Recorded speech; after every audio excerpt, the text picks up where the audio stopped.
Welcome everyone, welcome. Bienvenidos a todos, gracias y bienvenidos.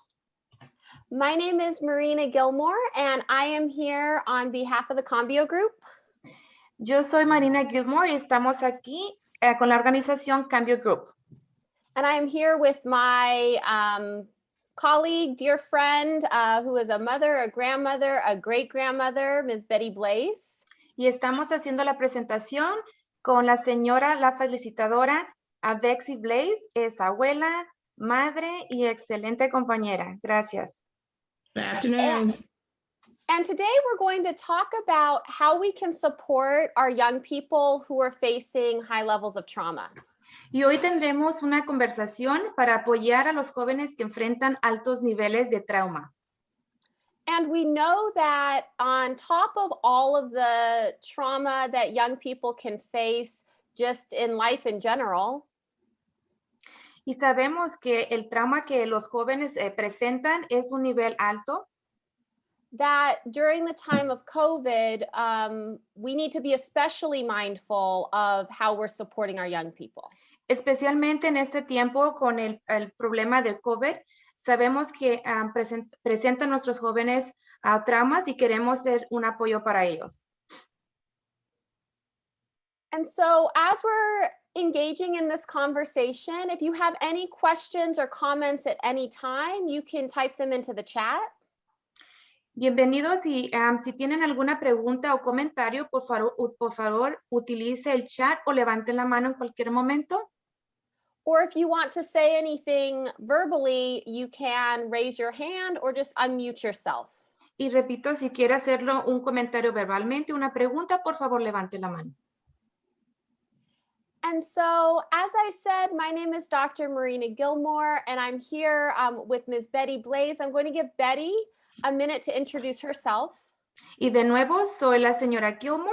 Y vamos a introducir a la señora Blaze y en un momento ella se va a platicar con nosotros. Okay. Betty? Yes, good morning, everyone, and thank you for being here. My name again is Betty Blaze. I am a mom, a grandmother, and a great-grandmother. I have taken the journey of saving my son at a young age, and some lessons that I learned. I'm hoping that I can share with you all that may be going through something as I did to get through it successfully. Bienvenidos, soy de nuevo la señora Blaze. Soy felicitadora del programa y soy madre y soy abuela y les quiero comentar acerca de mi historia, acerca de mi hijo, cómo pude yo informarme y apoyarlo en su condición.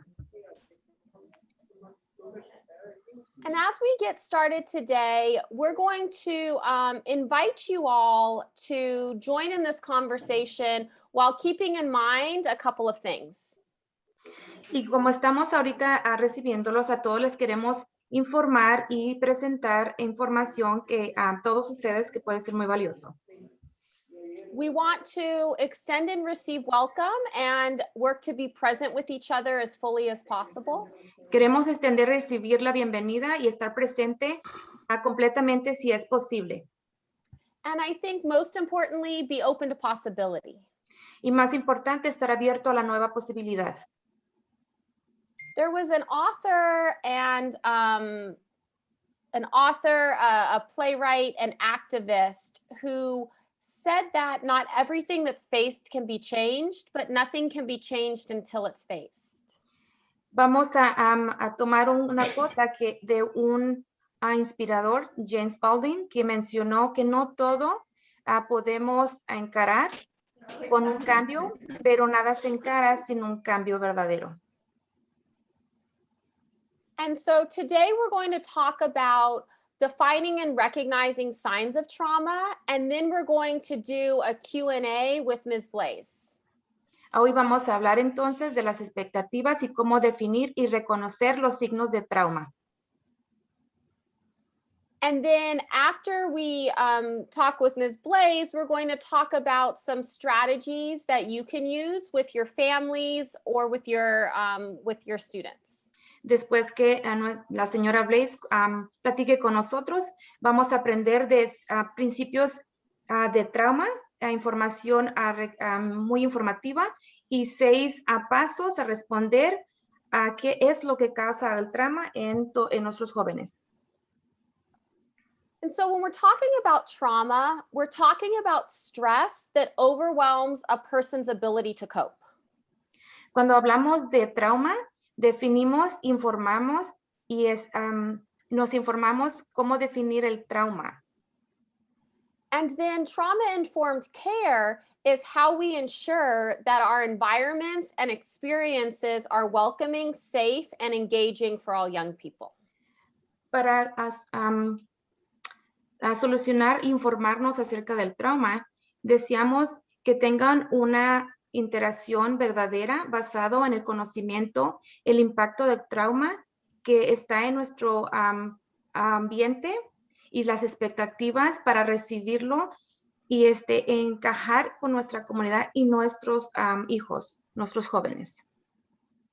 And so when we look at signs of trauma in general, there are physical signs and also emotional signs. Cuando queremos reconocer los síntomas de trauma, queremos identificar que hay diferentes tipos de trauma que específicamente son físicos, psicoanalíticos y emocionales. And this is really important because oftentimes the only way we'll know if there's been trauma, even with our own children, is when we see the signs after the trauma has happened. Cuando nosotros identificamos el trauma entre los niños, es muy importante reconocer qué tipo de trauma están presentando. And so some of the physical signs are a rapid heartbeat, trembling, dizziness, or loss of bladder control. Una de las condiciones del trauma puede ser físico, que impide o incluye mareos, pérdida de control de orina o el movimiento rápido de su corazón o el temblar. And then for the emotional ones, there can be shock, denial, anger, guilt, feeling especially sad or hopeless, confusion, anxiety, fear, feeling numb. Okay. Unos síntomas emocionales y psicoanalíticos pueden ser las reacciones rápidas, el no reconocer, el no sentirse verdaderamente capaz, la irritabilidad, el coraje, los rápidos funcionamientos de irritabilidad o miedo, el sentirse culpable o el sentirse deprimido o el culparse.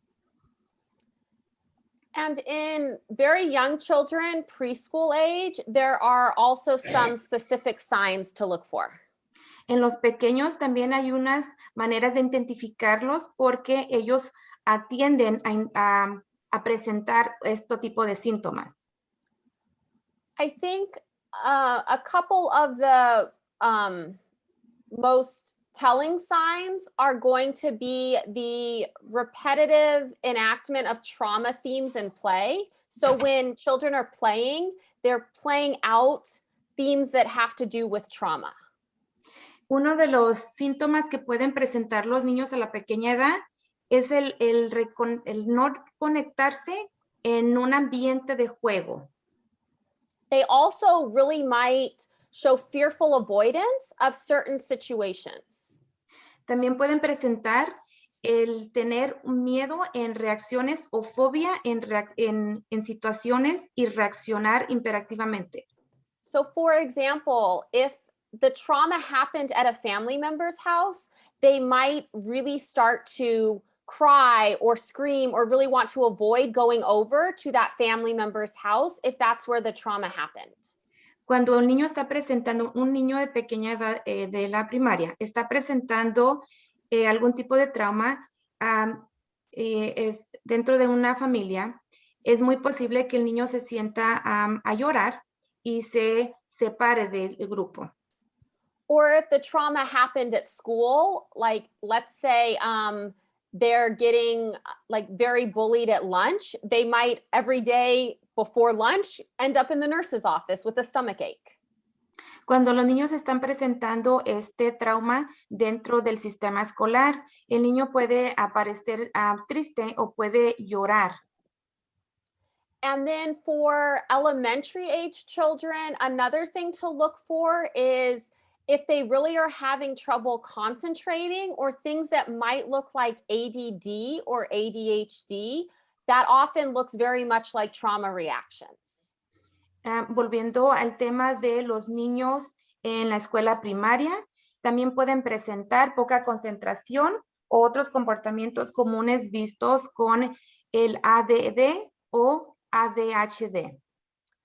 And then in older children, there is often a lot of depression, suicidal thoughts, struggling with their peers, classmates, getting in lots of fights. En los niños de una edad más avanzada, puede tener otros tipos de ansiedades o miedos, pueden tener dificultades de emociones y otro tipo de trauma que son otras dificultades o conductas de búsqueda de atención. And so those are some things to look for. But now we're going to talk about what can actually happen on a journey with a parent who has gone through it all with her own son. Estos son varios de los síntomas y hoy les vamos a comentar la historia de una madre que pasó una dificultad similar con uno de sus hijos. And the story that Ms. Betty's going to share with you was actually chronicled in a book that she wrote. La presentación que les vamos a dar de la señora Blade es una presentación real. And so now I'm going to turn it over to Ms. Betty, and she's going to share with you a little bit about her journey, and then she's going to answer some questions that we have for her. Vamos a pasar entonces a la señora Blade y vamos a entonces a escuchar lo que ella tiene que decirnos. Thank you. I am going to share just a short version of my journey with my son. Hoy les voy a presentar la historia de mi carrera con el problema de mi hijo. When I birthed my son, as all mothers, I born him for greatness. However, as he became an adolescent, he took a wrong turn, started to take some bad behavior, and I thought I was on top of everything, but what I missed was the real reason this behavior began in the first place. Cuando recibí a mi hijo, fue un momento maravilloso, pero en la edad más de adolescente, hubo unos cambios que presentó el niño, pero lo importante fue identificar el por qué él estaba presentando esas reacciones o ese comportamiento. And so what I want to be real clear as to how I missed it, around the age of 13, my son in 1 year lost 4 men who were very, very important to the man that he was going to become. Cuando él tenía la edad de 13 años, el cambio fue muy repentino y me dio a demostrar lo que verdaderamente él iba a presentar como un adulto. And so what I'd like to share with any parents that may be on here, but more importantly for any providers, teachers, anyone that's working with our young people in the system, things to look for. My son was a straight A student until this happened. He started to miss classes, not be in uniform, not turning in homework. And that was a definite change in the behavior that he has shown throughout his years in school. En su adolescencia, él comenzó a presentar síntomas. Los síntomas que él presentaba es que siendo un niño que tenía un grado muy avanzado, excelente estudiante, después comenzó a presentar desilusión o simplemente falta de atención en sus tareas y comenzó a fracasar académicamente. And so what I hope you will get out of here, out of this as providers or people that are with these young people on a daily basis, is to look for those subtle changes. and connect with a parent who's responsible for that young person so that you all could stay on the same page to try to prevent what I went through for year after year after year. Como proveedores o padres de familia que estén presentes o educadores, yo les recomiendo que por favor busquen los signos que están los niños presentando para que puedan ayudar a nuestros estudiantes, porque yo como madre, yo no reaccioné. And so Betty, jump forward now and tell us so the trauma happened in losing the 4 men in his life. There were signs that you missed. And then what happened then, and what was the ultimate outcome of just him not getting the support that he needed? Well, No, the not yet. behavior. Hold on, the Betty. behavior. Betty, we have to translate. Sorry, we have to translate first. I'm sorry. It's okay.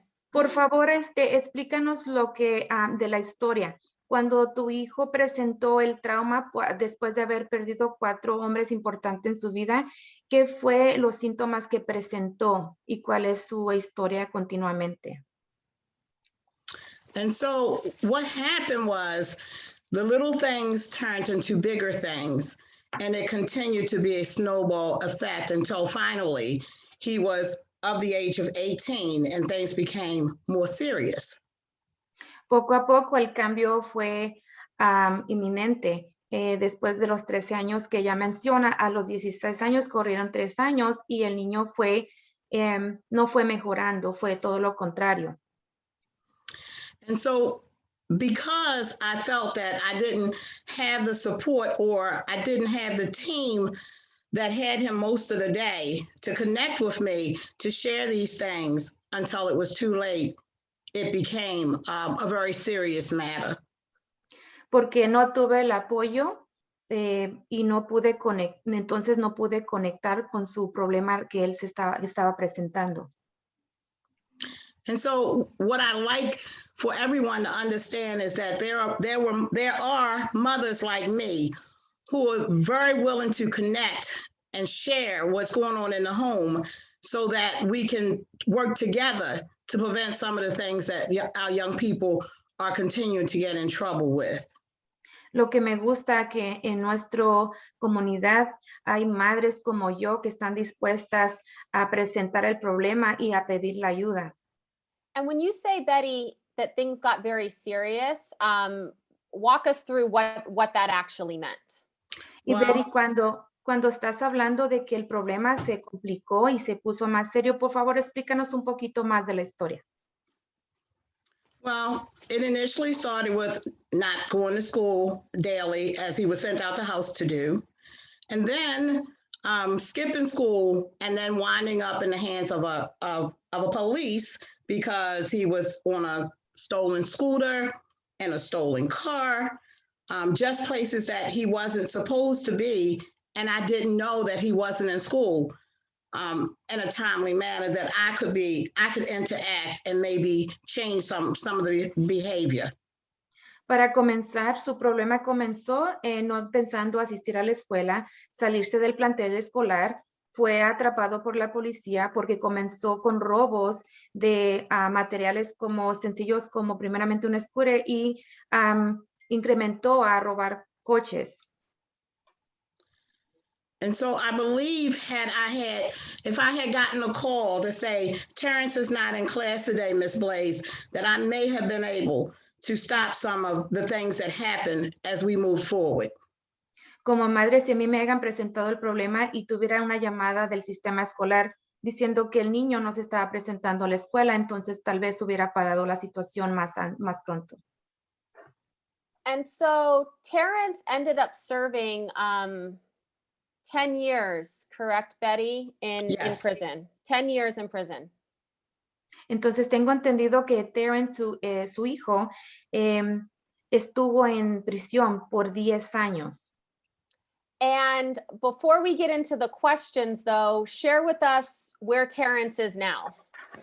Antes de comenzar las preguntas, por favor, compártenos en dónde están en este momento Terrence. Well, I'm so proud to say where my son is now.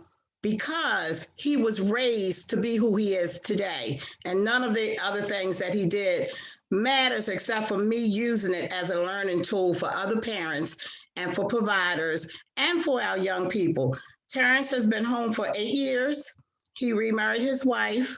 He got a CDL license. He made 6 figures. He bought a $500,000 home in the last 2 years, has a passport, voted, and sky's the limit for whatever else he wants to do. We are in the process now of him getting his own tractor and starting our own family business. So that all happened because I didn't disconnect, that I stayed with him through. I did Be the title of the book. I did every day with him to make sure that I could recover what I had invested. Estoy muy feliz de decirles que mi hijo Terrence está en una posición donde él se presenta ahora después de haber terminado la condena, 8 años en casa, volvió a casarse, tiene una carrera, terminó su carrera, tiene una casa y todo se debe a que yo en ningún momento como madre me desconecté.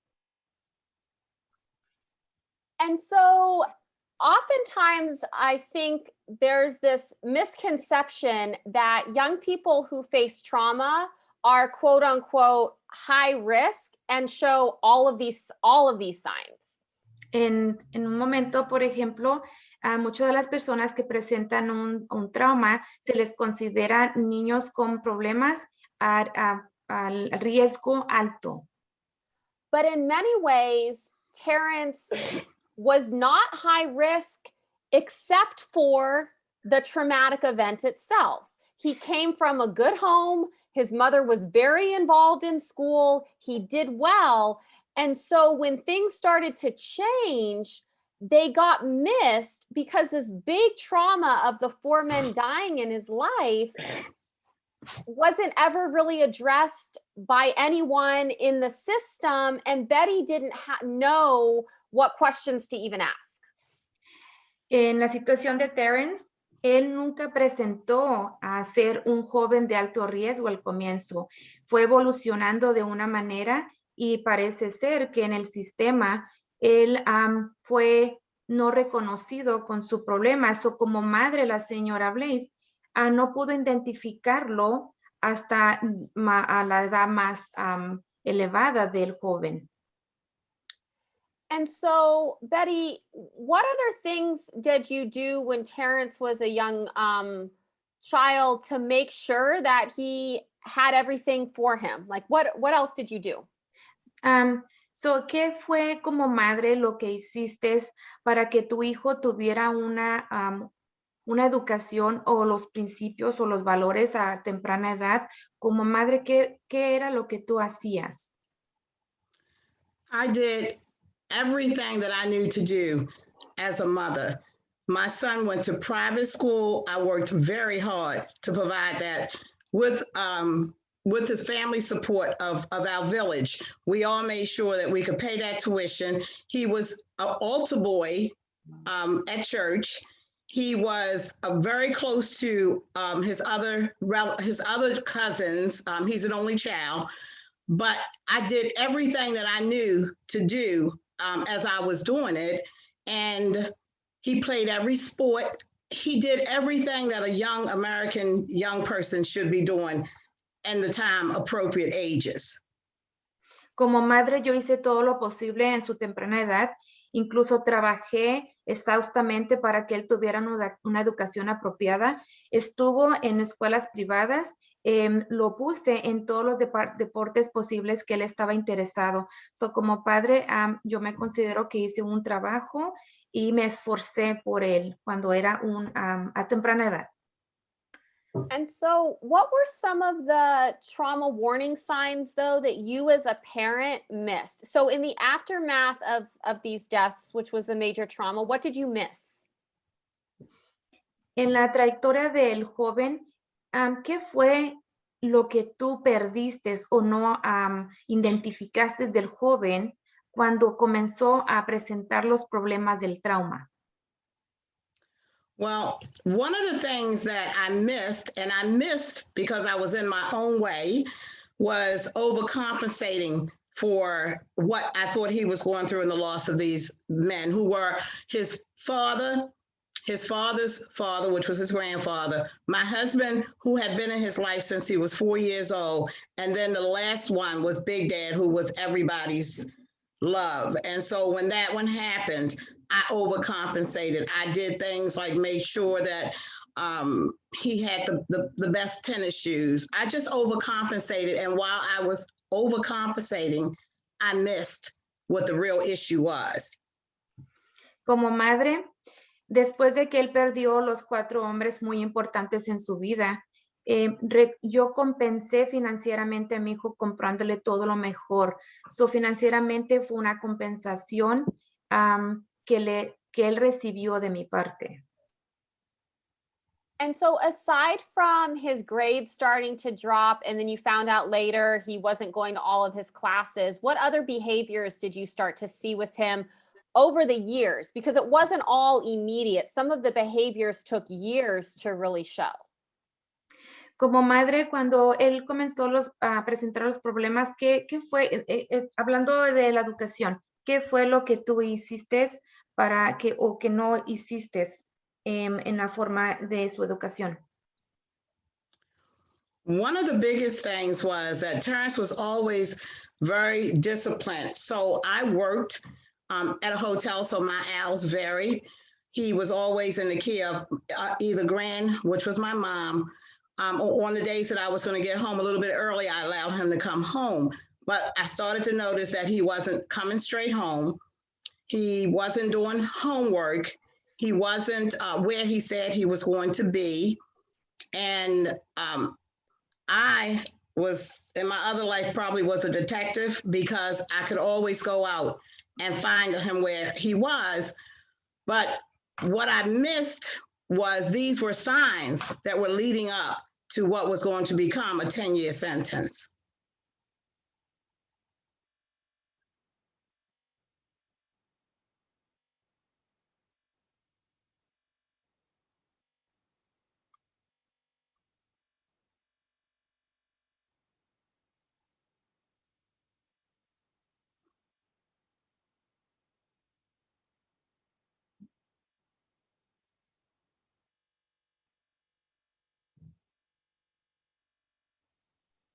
And then when you did start to reach out for help, what happened?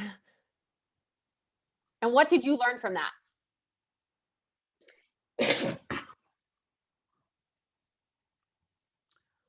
When I started to reach out for help, and unfortunately, I have to share with you, these years later, it's still being said. When I knocked on doors and kicked down doors, I was told, there's nothing we can do until he gets in trouble. There's nothing we can do for you until he gets in trouble. And my question back was, what is it you're going to do then besides give him a number across his chest? I need help now. Can you help me? And so unfortunately, I was not able, and I didn't know what to do. This was an experience I never dreamed I would be going through, but I kept pushing forward. But unfortunately, until he received a 10-year prison system, was I able to really help him.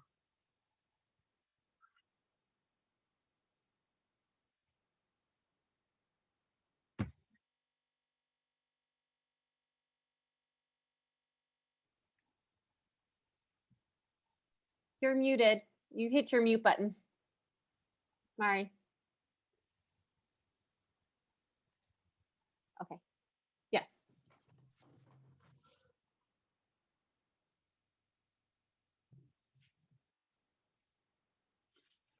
And so what advice would you have for parents who maybe hear the same thing? Like they feel that something's not right. They want to ask for help, but they're told, and I know that there's so much support in Palm Springs Unified, but I still believe there are pockets of a parent going for help and either not knowing what to ask for or being told there's nothing really we can do.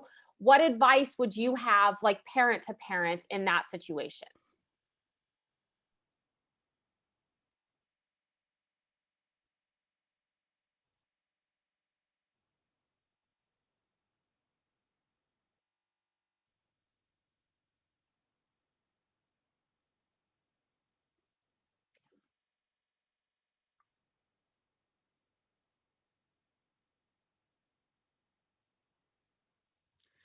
Well, one of the things, and this is what led Terrence and I to write this book, is that I learned so many lessons along the way that I felt that I needed to share with some others.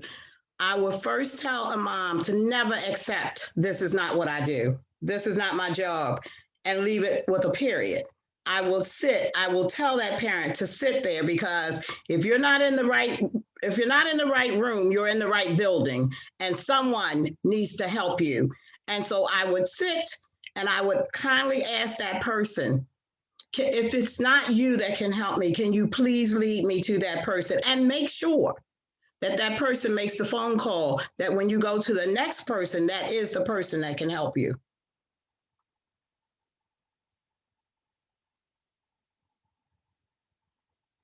You're muted again.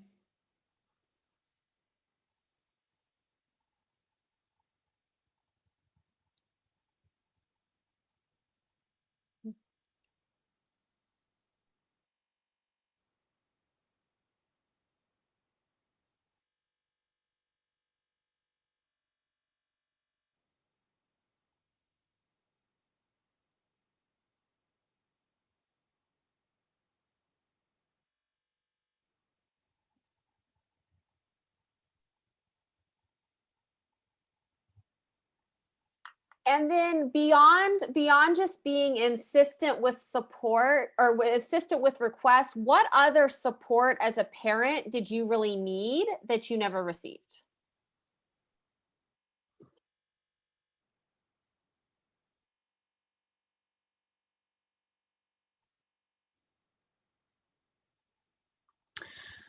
I really needed to stay connected with the other person that had my son as much time as I did, and that was the school.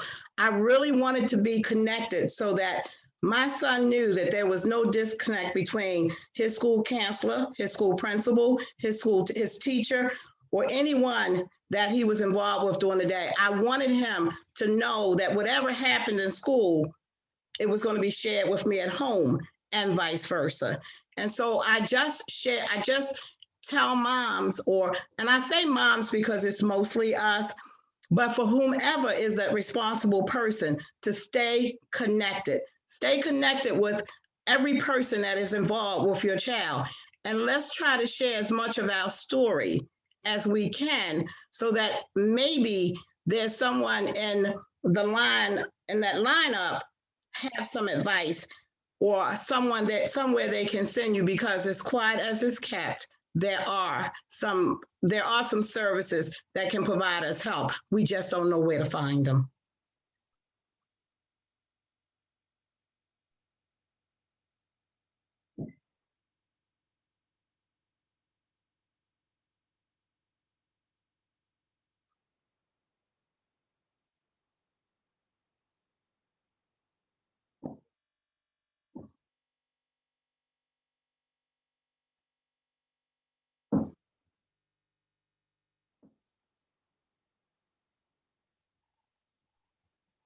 And then what role did your family play in this, both positive and negative? And then what advice would you have for helping parents, helping mothers navigate the family piece of it?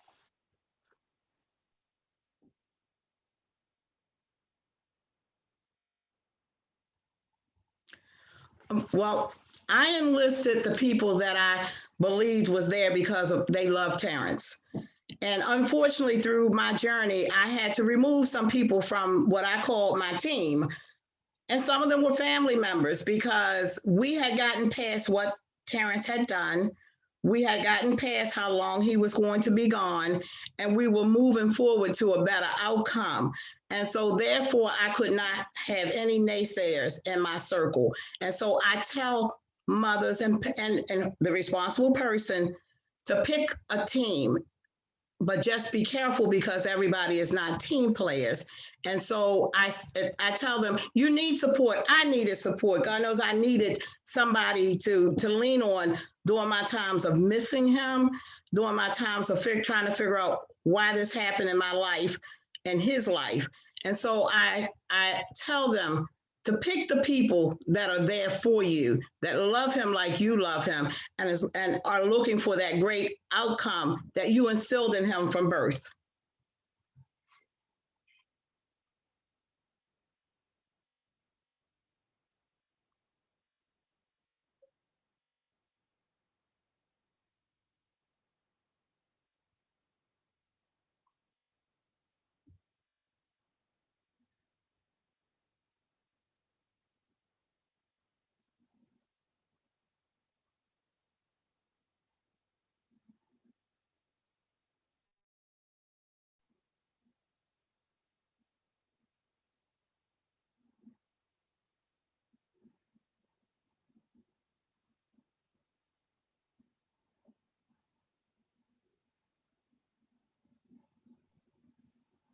And then what other, there's a lot of questions I know we didn't ask, but what else would you like to share with families in particular, Betty?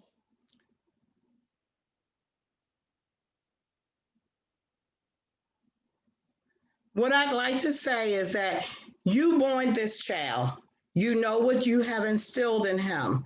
You're owed that back. And so the only way that you can get it back is to go to the beginning and find out why this happened and then work your way through this.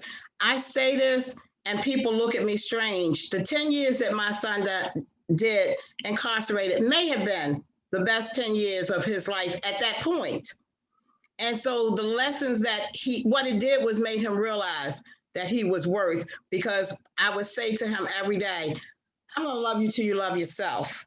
And when he started to love himself, he became the person that I born and that I raised, and it all came back to surface. So my biggest thing to say to whomever it is that's working with our children, whoever's in the household with them, is to love them until they love themselves, and just don't give up. It's a fight. Put your gloves on. It's not easy. It's not for the faint of heart. But if you love that child and you know that you've done everything that you knew to do up until that time, just fight.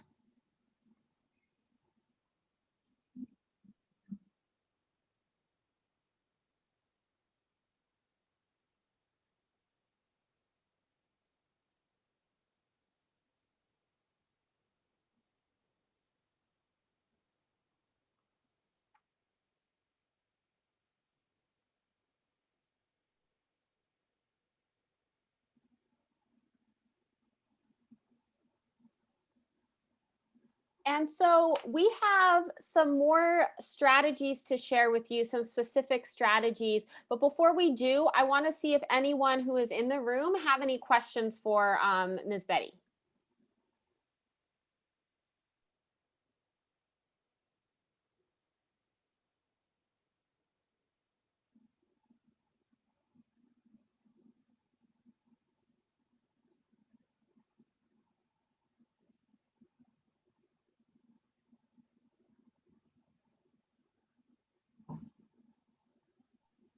¿Hay preguntas? No, no preguntas. Okay.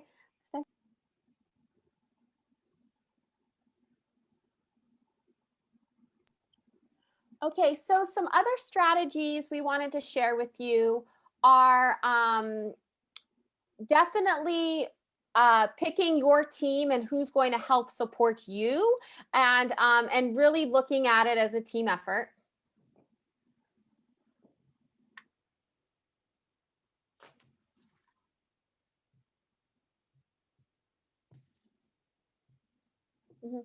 And then when we look at 6 principles of really how to support young people, strategy number 1 is to always empower.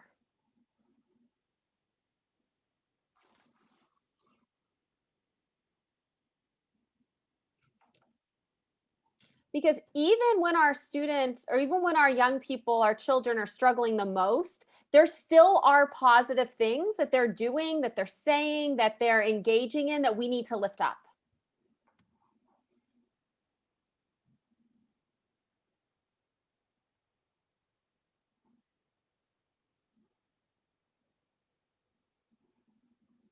And Mari, we have a comment that came in.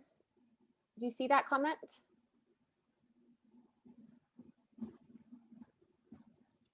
Can you read that in English?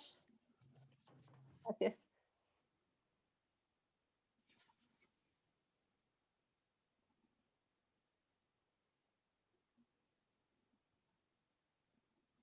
Okay, so I want to pause there and say thank you for sharing. And if you have any questions, specific questions at all, now is the time to ask them. We have time if you have any questions at all.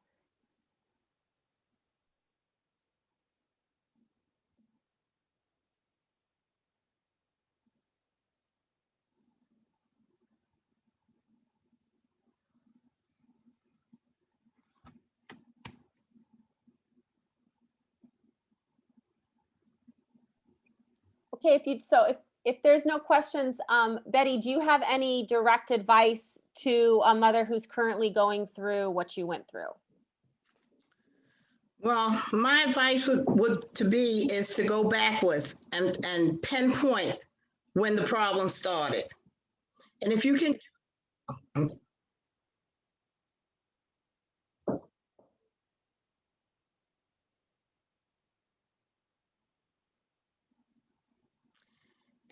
and I say that because when Terrence was incarcerated and we started to write the book, it wasn't supposed to be a book. It was just some things that we were doing.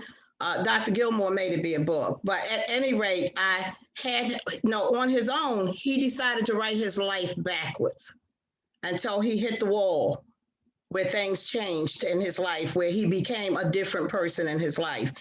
And once he realized where it started, he was better as a person moving forward while he was incarcerated to better help some other young people that may have taken the total journey that he did for years. He was hoping that he could help them not make that a revolving door. So I would just advise that mom to just go back with her son and trying to figure out where the pinpoint of this change in his behavior came. And I think if you do that, you guys can move forward with some better strategies.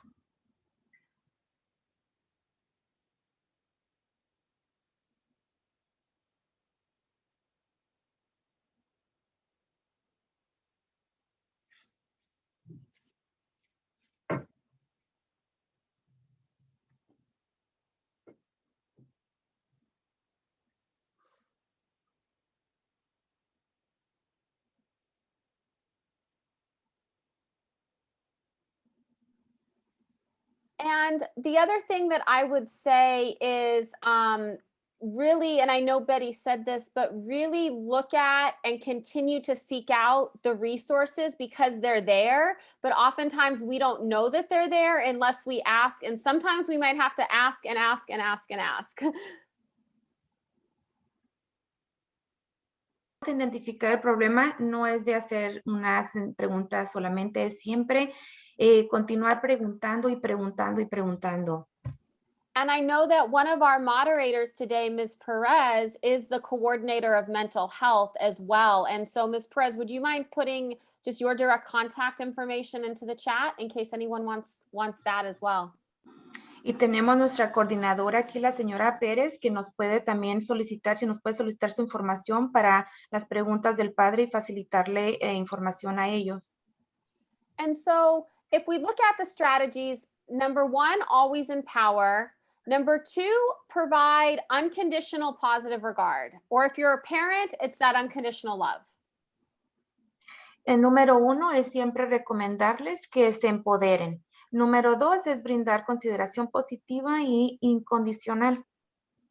Our young people need to know, no matter how they're reacting to trauma, no matter what mistakes they make, that they have people in their corner or even just one person that will love them no matter what. Nuestros jóvenes deben de saber identificar y sentirse seguros que siempre está alguien ahí a la vuelta de la esquina.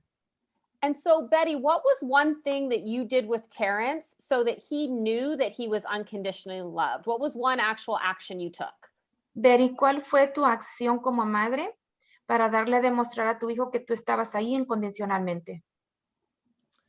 Well, I got out of my own way and I realized that I could only better help him just through love, faith, hope. And so what I made sure while he was incarcerated that he got mail every day. He stayed connected to home. He got every newspaper clipping of anyone that had passed, got married, had a baby, graduated. I wanted him to stay fully connected to home. So when he came home, he didn't have to catch up. He was already there. Es a darle apoyo, saber que nosotros todos lo amábamos, escribiéndole cuando él estaba en prisión, conectándolo siempre con su ciclo familiar para que él no se sintiera solo. And then the third step is really to maintain high expectations no matter what. Maintain high expectations.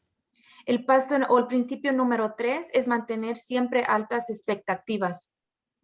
And so if we see even that the school is maybe lowering the, like, oftentimes the teachers only go off of what they know. And so if you're a parent and you have certain expectations for your child, we have to communicate that to the school system. So the school might think, oh, well, you know, Terrence has a C and that's fine. The teacher might think that's okay. But if your expectation and you know the capability of him is to come home with A's, being able to keep those expectations, but also to communicate them to the other adults. Or if he's acting out and you're like, this is not how I was raised, it is not okay for him to be talking, keeping those expectations high, but clearly communicating them as well.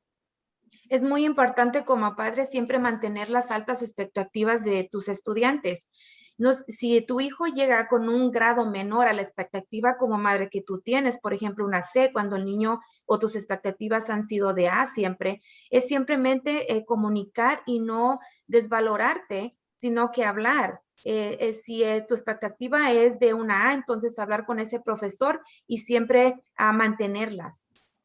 And sometimes what can happen is when we share with the school what's happening, that can have, and I'm a teacher myself, but sometimes that can have teachers lower expectations. So as you're sharing, even like the trauma, so in Betty's case, you know, she might have gone to the school and said, my son this has happened in his life, and it's still important that and you can expect that he will be here every day in his uniform paying attention. Inclusive cuando hay expectativas muy bajas en un estudiante, es siempre identificarlas y mencionarlas al profesor y decirle, estoy de acuerdo que tiene este niño un problema, pero considera que él siempre va a formar parte del estudio académico y va a estar haciendo presencia.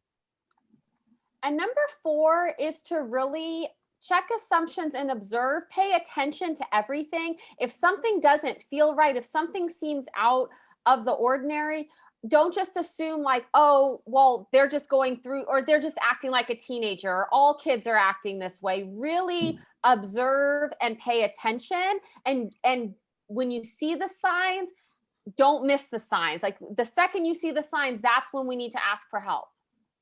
El principio número 4 es siempre verificar suposiciones y ser observativo, muy observativo en el comportamiento. And then I'm going to jump to number 6 is guided opportunities for helpful participation. So even when young people are struggling, there's still so many ways that they can still engage and be helpful. So maybe it's helping a younger sibling with homework, or you know, showing up on Sundays and helping, you know, grandma and grandpa in their yard, but continuing to give them opportunities where they can be helpful and they can see success. And then I want Betty to share what this looked like even when Terrence was incarcerated, how she gave Terrence opportunities to be helpful and to be engaged. Okay, vamos a pasar al principio número 6, que es brindar oportunidades guiadas para una participación útil, adaptando el corazón y aprendizaje de enseñanza. Y esto, con esto les quiero decir que es siempre acondicionar la ayuda a los niños. Si los niños están teniendo un problema similar, es siempre acondicionarles a los adolescentes oportunidades como, por ejemplo, ayudar alrededor de nuestra casa y no con el jardín. Yo quisiera preguntarle a la señora a Betty, ¿cómo fue que le dio ella oportunidad a su hijo para siempre tener esa condición familiar? Well, one of the things is that I had people behind me that knew who I was, and they also knew who Terrence was.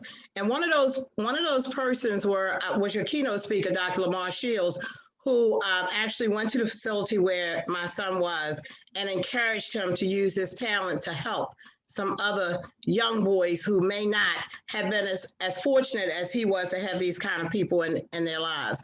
And what that did was open him up to his greatness.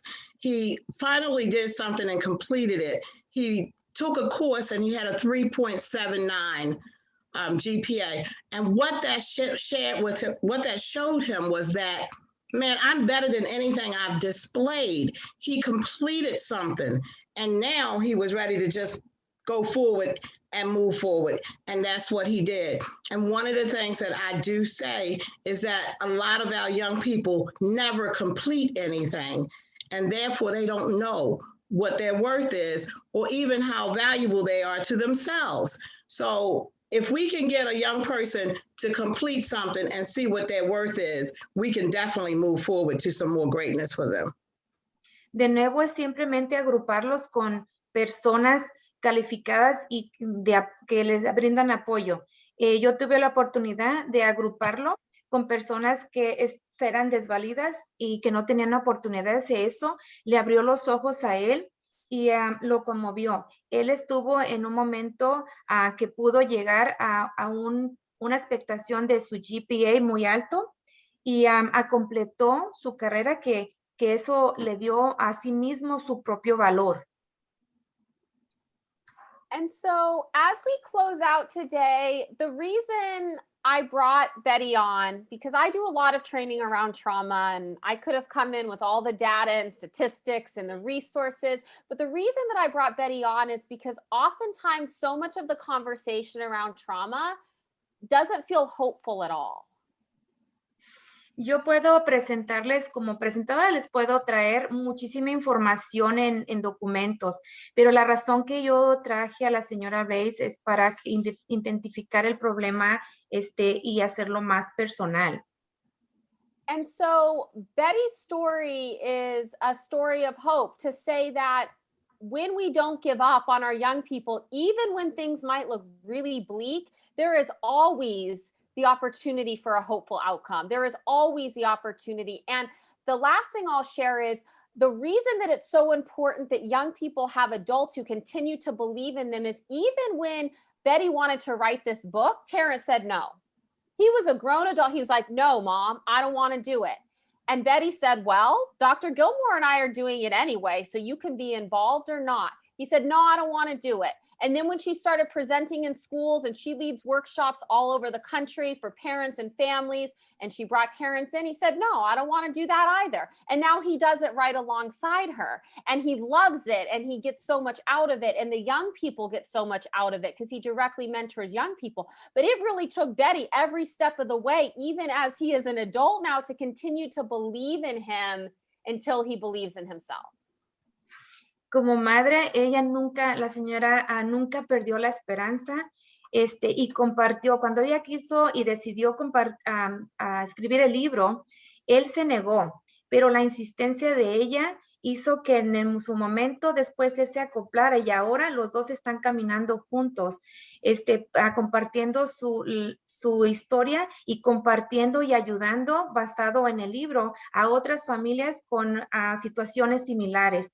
El esfuerzo, la dedicación y la esperanza que tuvo la madre fue muy importante en este tema.